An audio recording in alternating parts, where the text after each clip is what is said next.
10. aprīlī Vidzemes Olimpiskā centra ledus hallē noslēdzās bērnu hokeja turnīrs Zelta ripa.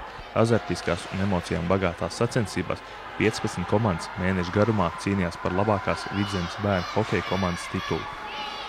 Turnīra nolikumā tika paredzēts, ka Zelta ripa sacensībās nepiedalās bērni, kas sporta skolā trenējas hokejā vai aizlidošanā, tādējādi dodot turnīra dalībniekiem iespēju pirmo reizi izmēģināt spēkus hokeja godīgā konkurencē. Hokeja ekipējumu sacensībām nodrošināja Vidzemes Olimpiskais centrs. Zelta ripa 2015 piedalījās 3. un 4. klases skolnieki. Turnīra pirmajā posmā 15 komandas tika sadalīts 2 apakšgrupās, noskaidrojot fināla dalībniekus. D finālā Raunas vidusskola uzveica Valkas pamatskolu, izcīnot 13. vietu. C finālā sacentās 4 komandas. Labāko rezultātu uzrādīja Naukšāna novada vidusskola, izcīnot 9. vietu un 10. vietā atstājot Valmieras Viesturu vidusskolu. 11. un 12. vietu ieņēma 2 Valmieras sākumskolas komandas.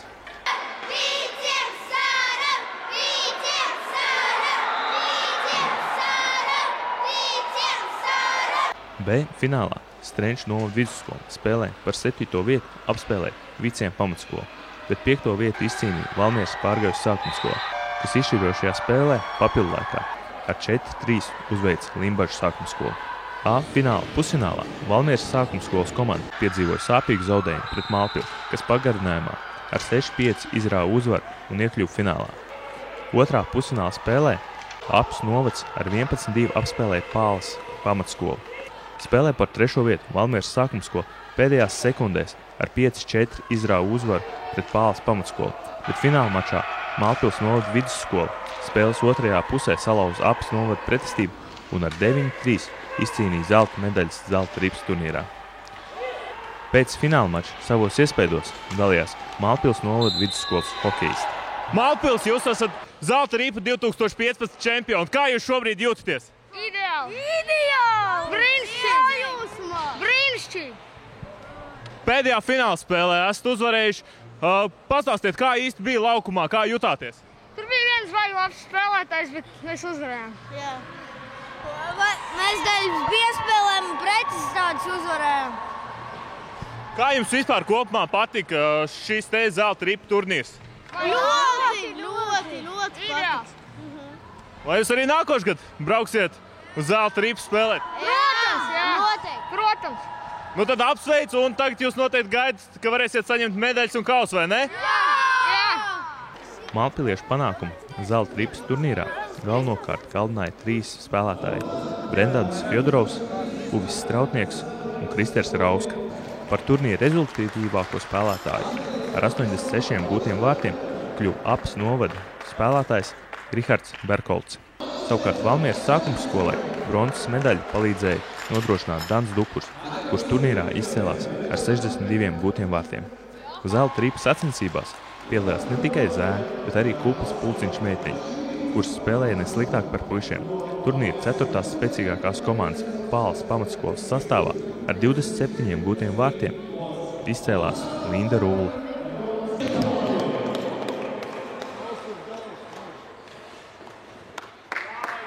Valmieras sākumskolas hokejisti bija vīlušies, ka neizdevās iekļūt finālā. Tomēr skolotāja Signa Lūsiņa apliecināja gatavību Zelta ripa turnīrā piedalīties arī nākošajā sezonā.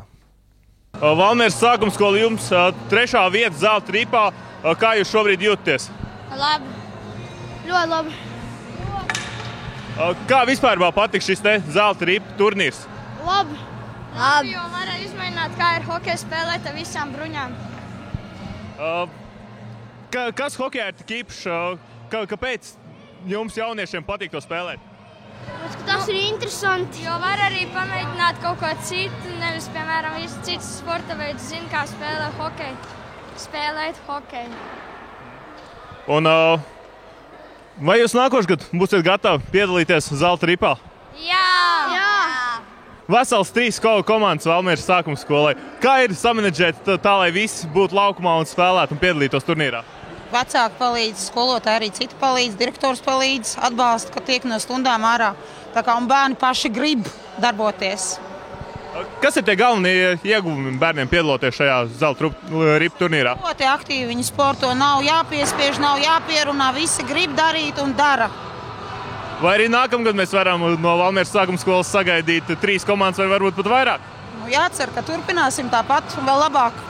Zelta ripas sacensības atbalsta Vidzemes Olimpiskais centrs, Valmieras hokeja klubs, Latvijas Hokeja federācija, Sajūtu parks, Valmieras muzejs, Picērija Čilī pica, atpūtas un sporta komplekss Avoti, Gājus tramvajs, kinoteātris Gaisma un Jāņa Daliņa sporta rehabilitācijas centrs. Vairāk informāciju par turnīru var atrast mājaslapā vocshokejs.lv.